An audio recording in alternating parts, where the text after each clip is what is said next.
All right. Random Jacob shared PragerU, why the electoral college is essential. Shared this in the Discord. 2 other people said, yeah, that's a good one. You should do that one. So we're going to do that one. This one has millions I of want views. to talk to you about the electoral college and why it matters. Talk to me. Look at her hair. It's like the edges of her hair. There's like an aura going on. They didn't chroma key her out properly.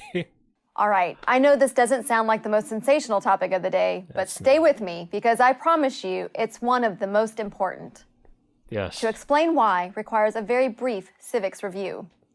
The President and Vice President of the United States are not chosen by a nationwide popular vote of the American people. And that's the problem. People on our side say it should be. Republicans say they don't like that. They want affirmative action to help get presidents elected because they can't win a popular vote and they haven't been able to win one since George W. Bush. Rather, they are chosen by 538 electors.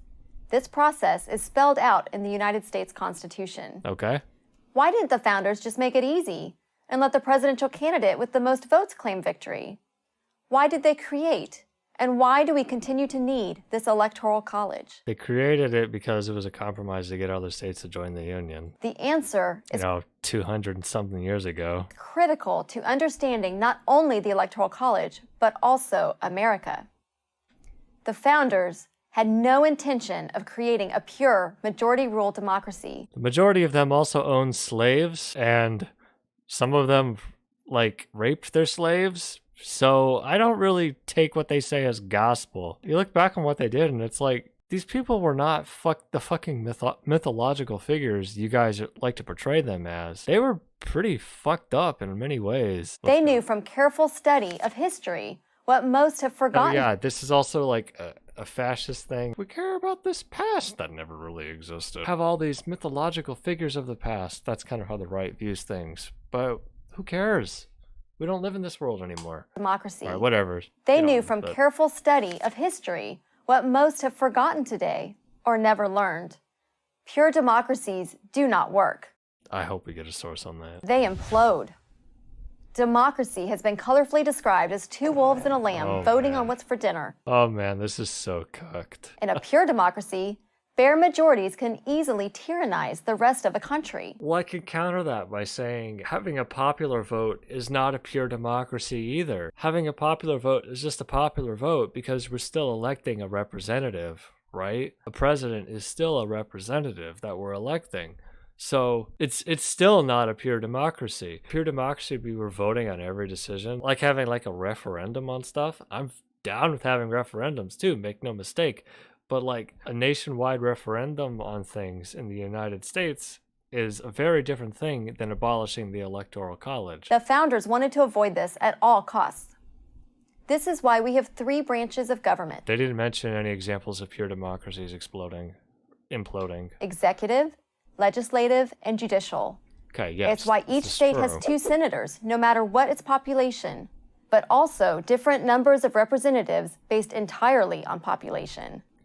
This is actually this is also fucked up and disproportionate right now. It hasn't been adjusted in a while. For example, the population to representative ratio is different in different states, and it's like that's kind of not how it's supposed to work. This looks good. U.S. population keeps growing, but the House of Representatives is the same size as in the Taft era. William Howard Taft was president in 1909. Yikes. Number of people represented by lawmaker. Anyway, it's supposed to be a specific ratio, but it hasn't. The number of members within the House of Representatives hasn't changed in a long time, and that's not supposed to happen. It's why it takes a supermajority in Congress and 3/4 of the states to change the Constitution. I don't see the relevancy of this. And it's why we have the Electoral College.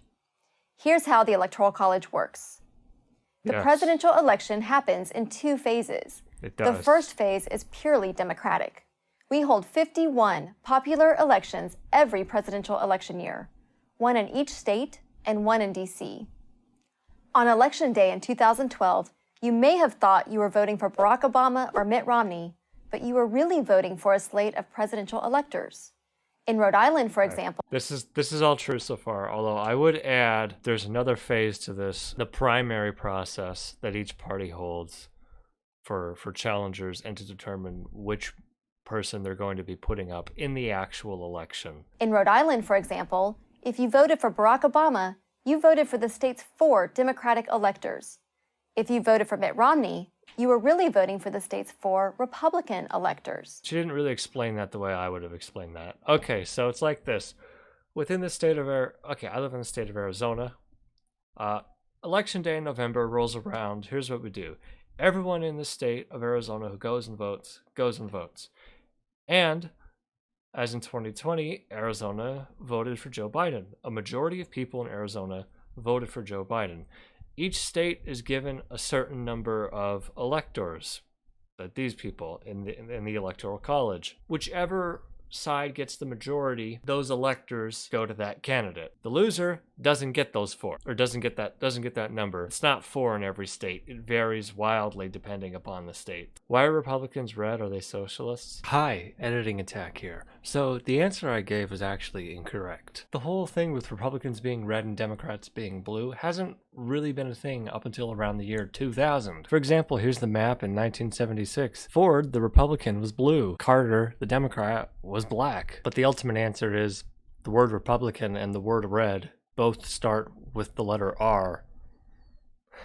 I'm not joking.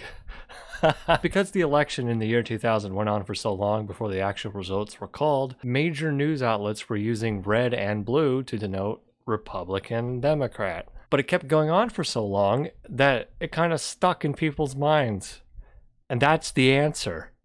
I'm not joking. Part 2 of the election is held in December. And it is this December election among the state's 538 electors, not the November election, which officially determines the identity of the next president. So, for example, a majority of people in Arizona vote for Biden, a majority of people in California vote for Biden, a majority of people in Texas vote for Trump. Instead of each individual voter in each state coming up and adding together, it's the electors instead from each state who won the majority there who go and they vote instead. Yeah, it is convoluted. At least 270 votes are needed to win. Why is this so important? Because the system encourages coalition building and national campaigning. No. This is a post hoc excuse that they use to justify it, but this isn't exactly how it goes. Let's hear what she says. In order to win, a candidate must have the support of many different types of voters from various parts of the country. Winning only the South or the Midwest is not good enough. You cannot win 270 electoral votes if only one part of the country is supporting you. But if winning were only about getting the most votes, a candidate might concentrate all of his efforts in the biggest cities or the biggest states. The counter to this argument, though, as it is right now, most states are kind of set in a certain way. Most states and most regions kind of vote Republican or Democrat, and most of them don't really switch. However, there are a handful of states that do switch. So instead of one party like focusing on the most populous states, we have people focusing on a few swing states. This isn't a better alternative. It's just the exact same thing, really. Instead of focusing on New York, Florida, Texas, and California, now they're focusing Wisconsin, Michigan, and now Georgia and Arizona. Is that better? Not really. I'd argue that's actually worse because now you're representing even less people. You know, with the other way, you could say you're representing a majority of Americans, but this way, you're not even doing that. You're just representing the interests of a narrow few within certain states. Why would that candidate care about what people in West Virginia or Iowa or Montana think? And as it is right now, they don't care about what people in West Virginia, Iowa, or Montana think, because those aren't swing states. But you might ask, isn't the election really only about the so-called swing states? Actually, no. If nothing else... Oh, wow. Argument destroyed. You got me. Safe and swing states are constantly changing. California voted safely Republican as recently as 1988. She's not gonna like that argument. You want to know why that's not a good argument? Check this out. That was the George Bush versus Michael Dukakis. Remember him? It was a fucking landslide. Oh yeah, California voted Republican in 1988. The whole fucking country did. This is why statistics are important. This is an abnormality. Statistically speaking, but in most elections in the United States, or most presidential elections anyway, landslides are not common. This was an exception. Yeah, this was riding off the coattails of Reagan, who was a massively popular president. Reagan, of course, from California. Of course he won California. Bush and Reagan also won the popular vote. So, that's nice. Texas used to vote Democrat. Neither New Hampshire nor Virginia used to be swing states. Yeah. You say it's different because it changes, but it's like, it's still swing states. There's only a small amount of swing states in each election. California and Texas are not considered swing states anymore. So the argument still stands. We still only care about a few swing states in each election. Most people think that George W. Bush won the 2000 election because of Florida. Yeah? Well, sort of. But he really won the election because he managed to flip one state which the Democrats thought was safe. West Virginia. Its 4 electoral votes turned more than that out to be decisive. Okay, he also won because they were doing a recount in Florida and it was taking so long, and then the Supreme Court stopped the recount. The conservative Supreme Court, I might add. Hey, sorry, what's up? No What you political got for party me? can ignore any state for too long without suffering the consequences. The other factor of this, though, you have to explain why I should fucking care. And you haven't. Because, okay, West Virginia. Country roads, take me home. They still have local officials that they elect in local elections. Like, they still have people to represent them. But a president is supposed to represent all of us. Why do I give a fuck what the people in West Virginia do? Why do I give a fuck if a president really cares about them? I'd rather a president represent the most amount of Americans as possible. That's what I'd prefer. Well, why don't you do that? Why do you not care about that? Because it's not really about democracy with these people. It's about power. That's what they really care about. And if we got rid of the electoral college, Republicans would never win a presidential election again. They know that. They'd have to like massively change their tactics, or the party would just fucking perish and crumble, at least on the national level. And that's why they want to hold on to it. They don't want to get rid of it. That's why they got to cheat and lie and say, oh, the election was rigged. You fake news. Fox called the election for Arizona. It's fake news. No.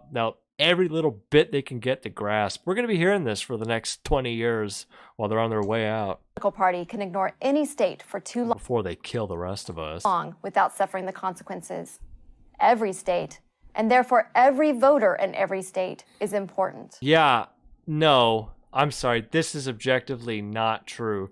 This whole convoluted system that you set up has been a major cause in voter disenfranchisement. People feeling like their vote doesn't matter, that nothing they do is ever going to change and affect anything. Well, this is kind of why. Because they've set up this weird convoluted system, because they have these asinine fucking gerrymandered districts. People think, why should I vote if the entire system has been designed to not help me, and so that my vote doesn't really reach as far. The Electoral College also makes it harder to steal elections.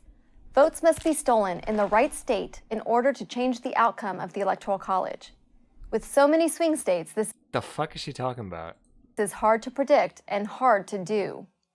But without the Electoral College... Stealing election? What? When did this come out? 2015? I don't know what the fuck that's supposed to mean. Any vote stolen in any precinct in the country could affect the national outcome.